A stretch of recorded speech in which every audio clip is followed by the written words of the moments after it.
भारत की आज़ादी की लड़ाई में भगत सिंह के साथ लिए जाने वाले नामों में सुखदेव, बटुकेश्वर दत्त के साथ ही एक प्रमुख नाम राजगुरु का भी आता है। राजगुरु को सैंडर्स हत्याकांड के आरोपी के तौर पर भगत सिंह और सुखदेव के साथ फांसी की सजा दी गई थी।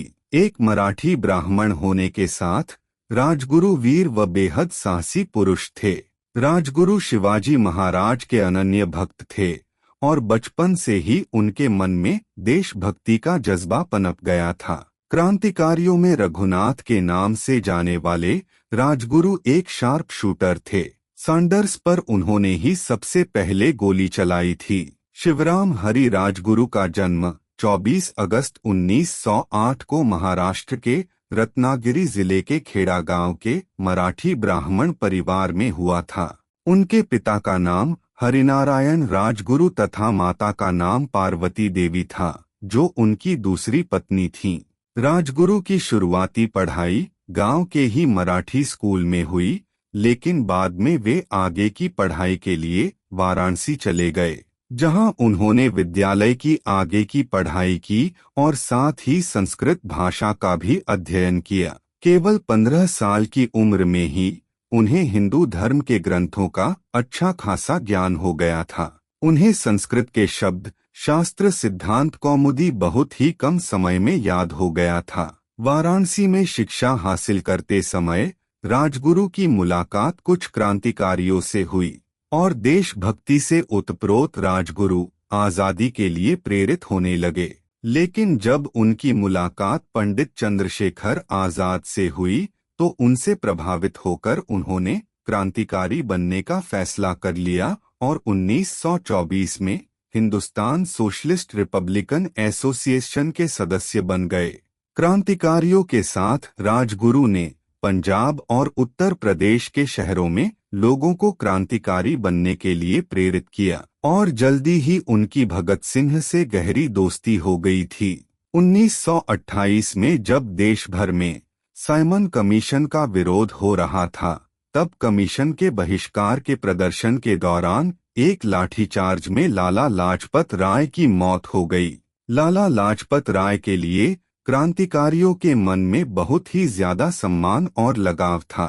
लाला लाजपत राय की मौत का बदला लेने के लिए राजगुरु के साथ भगत सिंह और चंद्रशेखर आजाद ने मिलकर पुलिस अधीक्षक जेम्स ए स्कॉट की हत्या की योजना बनाई, जिसके आदेश पर हुए लाठीचार्ज में लाला लाजपत राय की मौत हुई थी। योजना के अनुसार क्रांतिकारी जय गोपाल को स्कॉट की पहचान करनी थी। 17 दिसंबर 1928 को राजगुरु और भगत सिंह लाहौर के जिला पुलिस मुख्यालय के बाहर स्कॉट का इंतजार कर रहे थे। जयगोपाल का इशारा मिलते ही उन्होंने गोलियां चला दी और वहां से फरार हो गए। लेकिन गोपाल ने जिसकी ओर इशारा किया था वह स्कॉट नहीं बल्कि assistant commissioner John P Sanders था।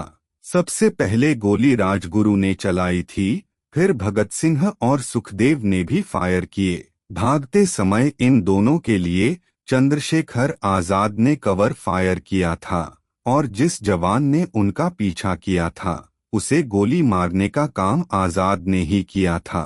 पूरे लाहौर में जब पुलिस ने भगत सिंह और उनके साथियों को पकड़ने के लिए कड़ी चौकसी की तो भगत सिंह के साथ राजगुरु बहुत ही चतुराई से हावड़ा के ट्रेन में बैठकर लाहौर से निकलने में सफल हो गए। राजगुरु बनारस जाने के लिए लखनऊ उतर गए और फिर कुछ समय उत्तर प्रदेश में रहने के बाद उन्हें पुलिस ने पुणे से गिरफ्तार कर लिया।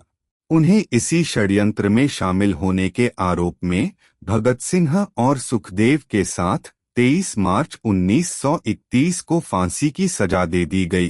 भारत माता के परमवीर क्रांतिकारी शिवराम हरि की जयंती पर ब्रज दर्पण न्यूज नेटवर्क परिवार उन्हें विनम्र श्रद्धांजलि अर्पित करता है। मेरा रंग दे बसंती चोला, मेरा रंग दे बसंती चोला, मेरा रंग दे बसंती चोला, मेरा रंग दे बसंती चोला, हो आज रंग दे हो